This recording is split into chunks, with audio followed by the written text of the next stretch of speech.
welcome back for day 5 of the most important basics in K-pop, bounces. Today we're going to improve on the forward back diagonal bounce that we started yesterday, and all we're going to do to improve it is to add some steps, add some footwork, okay? Because very commonly these two things show up together, so it's important that you guys get to practice this, right? Okay, so we had our forward, remember keeping the chin long, and back, remember not arching the back yesterday, okay? So what we're going to do when we go forward, this will be smaller, okay? When we go forward, we're going to lift our foot off the ground, and when we go back, we drop it down, yeah? When we go forward, we lift our foot off the ground, and we drop it. And we lift it, flex the foot, don't point it.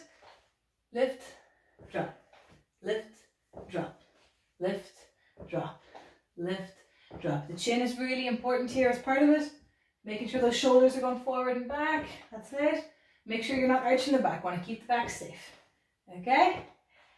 And relax into it, get a bit chill. There you go. It makes a much nicer vibe for walking and moving and stepping when we're doing K-pop than just walking around, right? So there you go.